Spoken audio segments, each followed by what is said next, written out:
ہم نے بھی ٹوپی لگا رکھی ہے، جناب مودی جی بھی بڑی لمبی ٹوپی کبھی کبھی لگا لیتے ہیں۔ اگر آپ کہتے ہیں ہم تو داڑھی رکھے ہوئے ہیں، ایودھیا میں چلیے ہم آپ کو 3 میٹر کی داڑیاں دکھا دیں۔ ہم سے زیادہ گوشت برادران وطن کھاتے ہیں، صغیر کا بھی اور کبیر کا بھی۔ فرق کیا ہے؟ صرف نماز ہے مومن اور کافر کے بیچ فرق۔ ہمارے سنیوں نے نماز وہابیوں کو سونپ دی ہے۔ سنی جمعہ ٹو جمعہ ٹو جمعہ، بس ایک کٹر سنی ہم ہی ہے نماز پڑھنے کے۔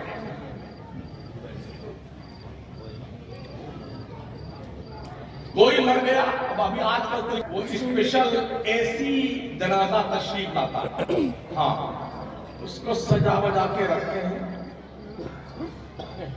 اب ایک لڑکا دبئی میں ہے، ایک لڑکا سعودی میں ہے، ابا ٹرانسفر ہو گئے امروہہ میں، تو اب ارے دفنانا مت ابھی میں آیا۔ بیچارے پورے گھر کے لوگ رو رو کر کے آنسو سوکھ گئے۔ اب کہاں سے لایا رونے کے لیے آنسو؟ کتنا روئے گا کوئی؟ اب یہ ہوا وہ ارباب سے چھٹی لے گا، پھر ٹکٹ نکلوائے گا، پھر وایا کر کے فلائٹ ملے گی، پھر وہاں سے بمبئی آئے گا، پھر وہ دلی آئے گا۔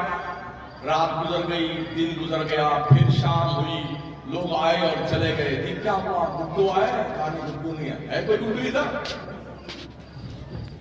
ہوگا تو کیا بگڑنے والا تھا؟ وہی گڈو سدھو ہو، ابھی گڈو نہیں آئے ہیں۔ اب جب وہ آئے پہنچتے ہی پورا گھر ایک ساتھ رونے لگے۔ اب وہ جناب آئے گئے جہاں ڈیڈ باڈی رکھی تھی، ایک بار کھولا،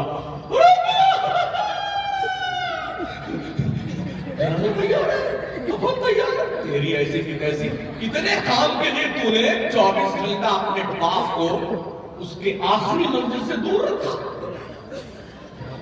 میرے کریم آقا فرماتے ہیں اگر جنتی مردہ ہے تو زیادہ دیر اس کی جنت سے اسے دور مت رکھو، اگر جہنمی ہے تو اس بوجھ کو زیادہ دیر تک سنبھالو مت، کہیں ایسا نہ ہو عذاب کی شروعات یہیں سے ہو جائے۔ بند کرو ایک چونچلے، اور مسجدوں میں جو ثواب کی نیت سے ایسی جنازہ لا کے رکھتے ہیں، اس ایسی جنازہ کو دیکھنے پر ایک کوڑی کا ثواب نہیں ہے، الٹا میت کو عذاب دینے کا کے برابر ہے۔ اور میری آقا فرماتے ہیں جب لڑکی جوان ہو جائے تو پہلی فرصت میں شادی کرنا۔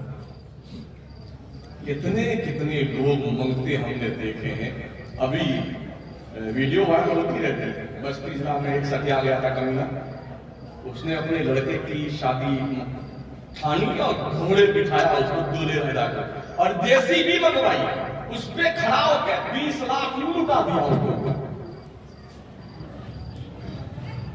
غازی آباد سے کہیں میرٹھ میں بارات آئی تھی نا 2 مہینہ پہلے، 1 کروڑ 67 لاکھ روپے کیش دیا تھا لڑکی والا، 11 لاکھ جوتا چورائی کا دیا تھا لڑکے والا، نکاح پڑھانے والے امام صاحب کو بھی 11 لاکھ دیا گیا، شاید 1.5 سال انہیں نیند نہیں آئی۔ پہلی بار کسی امام کو نکاح پڑھانے کے لیے بھی 11 لاکھ دیا۔ ہاں ویسے بھی بیچارے مولوی کی تنخواہ کم نہیں ہوتی، امام صاحب کی 5 لاکھ۔ ہم نے معلوم کیا کہ اس علاقے میں کچھ کنٹل گیہوں اور دھان دیا جاتا ہے، ہم کو 4-5 ہزار روپے کی تنخواہ دی جاتی ہے، یہی ہے نا؟ کہاں بیٹھے ہیں مہودے جی؟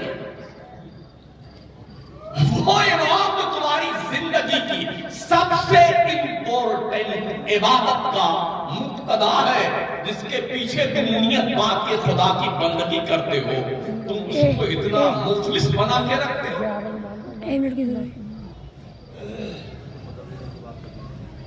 جی ہوتا یہ ہے، اکثر و بیشتر کئی اماموں کو بہت تشابہ لگتا، دھوکہ ہوتا، کبھی 3 رکعت والی 4 رکعت پڑھا جاتے ہیں، کبھی 4 والی تو 2 ہی پہ سلام پھیر لیتے ہیں۔ میں نے کچھ لوگوں سے پوچھا یار بار بار تمہاری یہ شکایت آتی ہے کہ تم ایسا کرتے ہو اور تم کو بار بار 2 رکعت کو 3 رکھا، 3 کو 4 رکھا. بولے حضرت کیا بتائیں، نیت باندھنے کے بعد بازار چلا جاتا ہوں اور سوچتا ہوں یا اللہ 108 روپے کلو پیٹرول کے لیٹر پیٹرول ہے، ڈیزل بھی اتنا مہنگا ہے، سرسوں کا تیل بھی اللہ بڑا مہنگا ہو گیا، یا اللہ ٹماٹر بھی بڑا مہنگا ہے، 100-150 روپے کلو لہسن ہو گیا، یا اللہ بچوں کو فیس دینی پڑے گا، ارے اللہ کیا کروں. اللہ اکبر.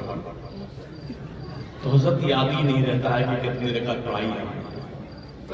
امام کو اتنی تنخواہ دو کہ نیت باندھنے کے بعد بازار سبزی خریدنے نہ جائے، وہ اپنی مسجد میں رہے جناب. ہاں کیا کتنی خیر مر گئی ہماری قوم کی. میں تو دعا کرتا ہوں بار بار اللہ مولویوں کو خود کفیل بنا دے. جب تک ہمارا مولوی خود کفیل نہیں ہوگا تب تک یہ حق بات کہہ نہیں سکتا ہے. وہ ڈرے گا صدر صاحب ناراض ہو جائیں گے، سیکریٹری مردود ناراض ہو جائے گا، خزانچی 26 ناراض ہو جائے گا، وہ نکال دے گا مسجد سے. اور جب آپ خود کفیل ہو گے نا تو ان کی بات کی ایسی تیسی. صدر سیکریٹری امام سب سے سپیریئر ہے، سب سے آگے ہے. یوم ندعو کل اناس بامامہم، اللہ فرماتا حشر کے میدان میں مقتدیوں کو ان کے اماموں کے ساتھ بلائیں گے. اماموں چہرے پہچان لو بدتمیزوں کے. جب کرتے ہوئے مقتدیوں کے ساتھ بلایا جائے کہہ دینا اللہ سے یا اللہ یہ بہت شیطان تھا. اس خبیث صدر نے ہماری زندگی تنگ کر رکھی تھی، تنخواہ بھی مقبول نہیں دیتا تھا. حیرت ہے مسجدوں کے پیسے صدر کے خرچے پہ چل رہے ہیں. دھندے پہ لگا لیا صدر صاحب نے، خزانچی صاحب نے، سیکریٹری صاحب نے. مؤذن کی تنخواہ باقی ہے، امام کی تنخواہ باقی ہے، خادم کی تنخواہ باقی ہے، اور سارا پیسہ صدر کے دھندے میں لگا ہوا. بیٹا گدر لگا رہا. اس لیے مولانا لوگوں پڑھائی کرنے کے ساتھ میں دھندا بھی کرو، دھندا.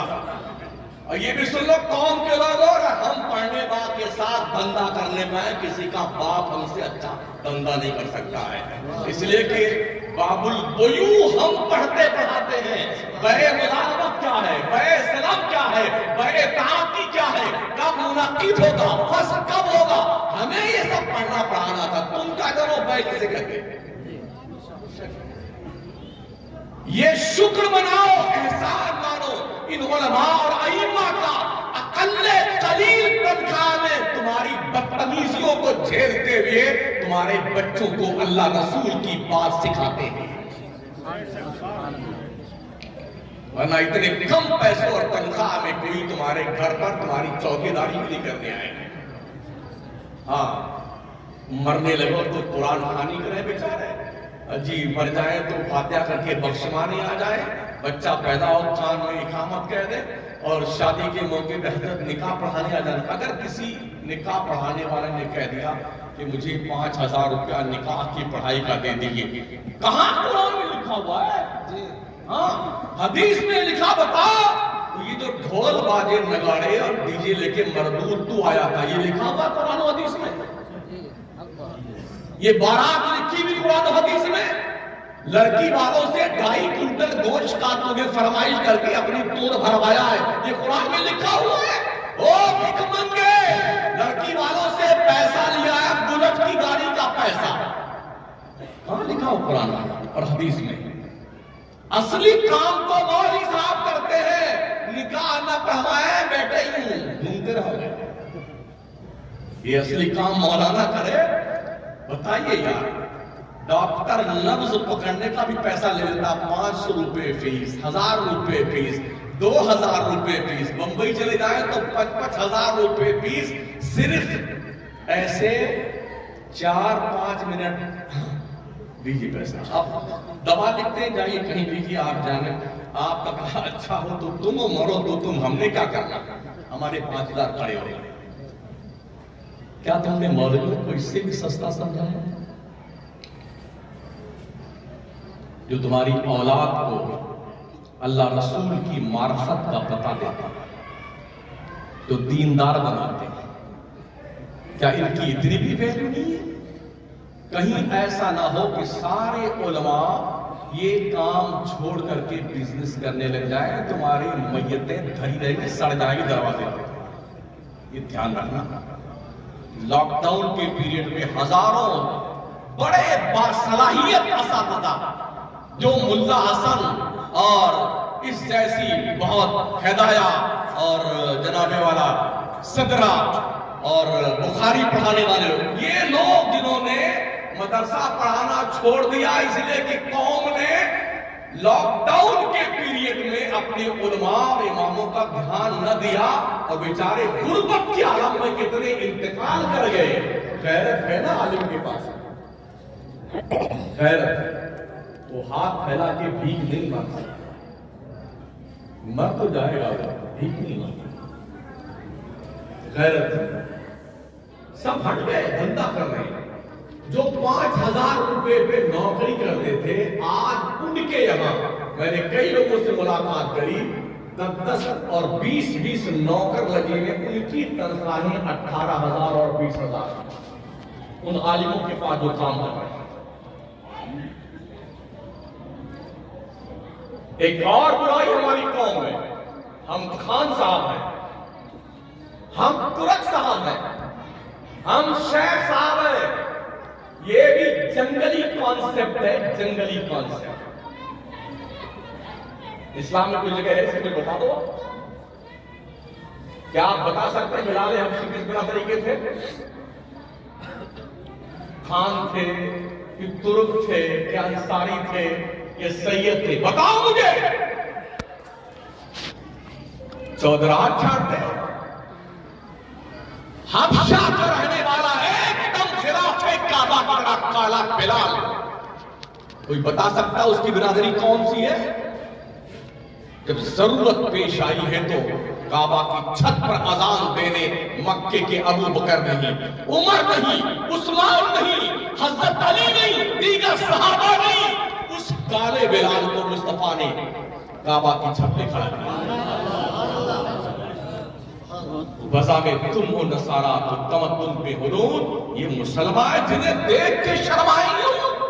یوں تو سید بھی ہو، مرزا بھی ہو، افغان بھی ہو، ترک بھی ہو، پٹھان بھی ہو، تم سبھی کچھ ہو. بتاؤ کیا مسلمان بھی ہو؟ آئیے قرآن سے پوچھتے ہیں، یا ایھا الناس انا خلقناکم من ذکر و انثی وجعلناکم شعوبا وقبائل لتعارفوا ان اکرمکم عند اللہ اتقاکم. اے لوگوں، ہم نے تمہیں ایک مرد ایک عورت سے پیدا کیا ہے.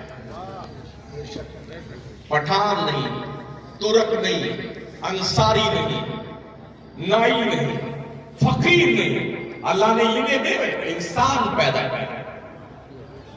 بڑا کون ہے؟ قبیلے کو بنے نا.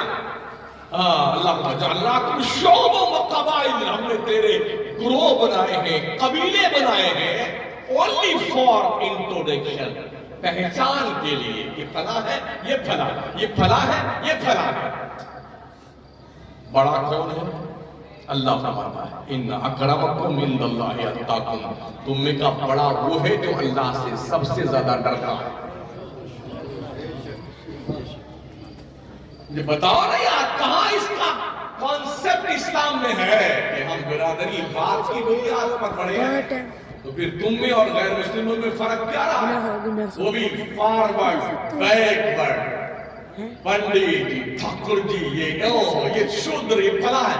یہ اسلام نے کہا ہے شرق سے لے کے غرب تک، شمال سے لے کے جنوب تک اسلام کے پیغمبر نے اپنی غلامی کی زنجیر میں مسلمانوں کو جکڑ کر رکھا. ہماری ایک برادری ہے، مصطفیٰ کی وفاداری، بس. اور کوئی برادری ہماری نہیں. برادریاں فخر کرنے کے لیے نہیں ہوتی ہیں. مجھے آپ بتا سکتے ہیں امام اعظم ابو حنیفہ کی برادری کون تھی؟ کس برادری کے تھے؟ پٹھان تھے؟ ترک تھے؟ آج دنیا انسانیت میں دنیا کے نقشے پہ تقریباً 2/3 حنفی المسلک پائے جاتے ہیں، اس امام کی برادری مجھے بتا سکتے ہیں؟ تو یہ کیڑے ہمارے دماغ میں کہاں سے پیدا ہوئے؟ جب کوئی فقیر کا بچہ مصلی امامت پہ کھڑا ہوتا ہے کسی پٹھان کے مائی کے لال کے اندر ہمت وہ یہ کہہ دے کہ میں فقیر کے پیچھے نماز نہیں پڑھوں گا؟ ہے کوئی ترک کے اندر یہ ہمت جو کہہ دے کہ میں نائی کے پیچھے نماز نہیں پڑھوں گا؟ وقت کا بادشاہ بھی آئے گا نا تو اسے بھی سر جھکا کر اس امام کے پیچھے ہی نماز پڑھنا ہے۔ اس جہالت کے دلدل سے نکلنے کی ضرورت ہے مسلمانوں۔ دلوں کو جوڑیے، محبتوں کی دنیا آباد کیجیے، خیر خواہی کا سبق پڑھیے اور اپنے بچوں پہ خصوصی دھیان دیجیے، توجہ دیجیے بچوں پر۔ پڑھیے، اسلام پڑھنے کا مذہب ہے، اسلام ساکھرتا کا مذہب ہے، اسلام گیان کا مذہب ہے، اسلام کوالیفیکیشن کا مذہب ہے، اسلام پڑھنے پڑھانے کا مذہب ہے۔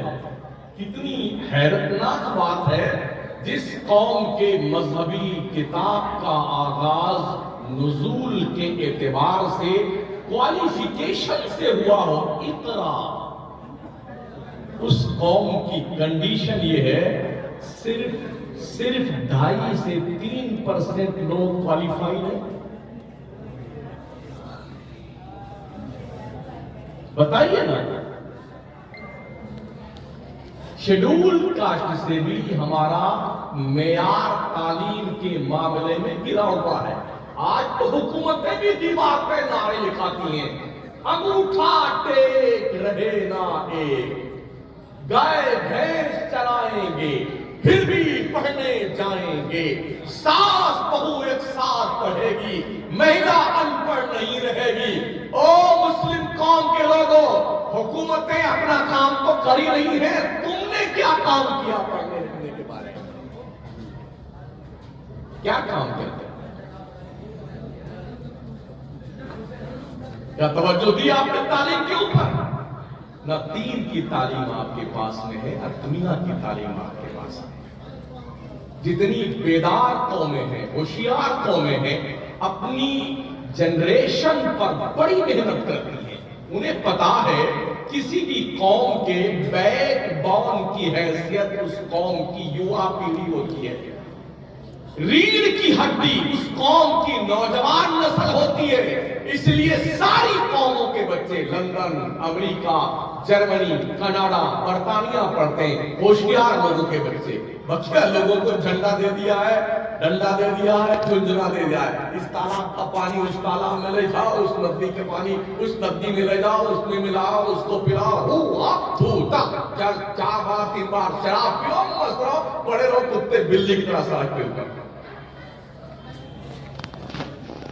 جس اسلام کے پیغمبر نے تعلیم و تعلم کے تعلق سے اس قدر بیداری پیدا کی ہو، دنیا کا سب سے پہلا مدرسہ دارالعلوم دار ارقم، اس پہلے مدرسے کے پہلے مدرس کا نام محمد الرسول اللہ، اس پہلے مدرسے کے پہلے محتمم کا نام حضرت ابوبکر صدیق، جہاں پر لوگ چھپ چھپ کے پڑھنے آتے تھے، چھپ چھپ کر کے 2-4 گلی میں کھڑے رہتے تلوار لے کے کہ کوئی آنے والا نبی کے صحابہ پر اٹیک نہ کرنے پائے، اور لوگ جو وہاں بیٹھتے تھے منہمک ہو کے حضور کی تعلیم سے جو ہے اپنے دل کو منور کیا کرتے تھے۔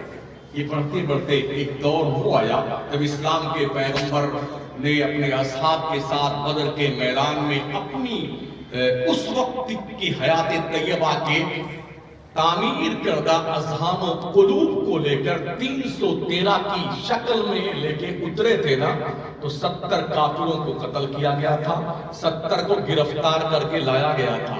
معاملہ یہ سامنے آیا کہ ان 70 گرفتار شدہ کفار کے ساتھ سلوک کیا کیا جائے۔ بات اس پہ ٹھہری، حضرت عمر نے کہا یا رسول اللہ مجھے اجازت دیں، جو جس کا قریبی رشتہ دار ہے وہ اپنے قریبی رشتہ دار کو قتل کر دے۔ حضرت ابوبکر نے کہا یا رسول اللہ مسلمان غریب ہیں ان سے فدیہ لے لیا جائے تاکہ مسلمانوں کی غربت دور ہو جائے. حضور نے حضرت ابوبکر کی رائے پسند کری. جس کے پاس پیسے نہیں تھے تو نبی رحمت نے فرمایا جو لوگ پڑھنا لکھنا جانتے ہیں وہ انصار کے 10 بچوں کو پڑھنا لکھنا سکھا دیں, یہی ان کا فدیہ ہے. اس طرح سے تعلیم کو اسلام کے پیغمبر نے فروغ دیا. نبوت کے اعلان کے وقت صرف 14 انسان حجاز میں لکھنا پڑھنا جانتے تھے, اور جب آخری خطبہ اسلام کے پیغمبر نے دیا تو کم و بیش 1,24,000 انسانوں کے ہاتھ میں قلم تھما دیا تھا. کیا یہ انقلاب تعلیم کا انقلاب نہیں تھا؟ قلم کی طاقت جاننا چاہتے ہیں ساؤتھ انڈیا میں جائیں. کیندر سے جو یوجنائیں سویکرت کی جاتی ہیں لوگوں کے لیے, وہ اسی قلم کو ان کے حلق میں ڈال کے ایک ایک پیسہ نکال لاتے ہیں. اور ہمارے اتر بھارت کے لوگ, بہار کے لوگ, جھارکھنڈ کے لوگ, ویسٹ بنگال کے لوگ, راجستھان کے لوگ, ایم پی کے مسلمان, گجرات کے پڑھے لکھے کم بیچارے, تو ان کو پتا نہیں کہ ہمارے لیے کیا کیا یوجنا مختص کی گئی ہے. اس وقت پتا چلتا ہے جب اس ڈپارٹمنٹ کا وزیر اس پیسے کو واپس حکومت کے خزانے میں بھیجتا ہے کہ اس کا کوئی جو ہے خرچ کرنے کا ہمیں مصرف نہیں ملا تو ہم اس پیسے کو واپس حکومت کے خزانے میں ڈال رہے ہیں. یہ ہماری مند بُدھی ہے, یہ ہماری قوم کی اگیانتا ہے.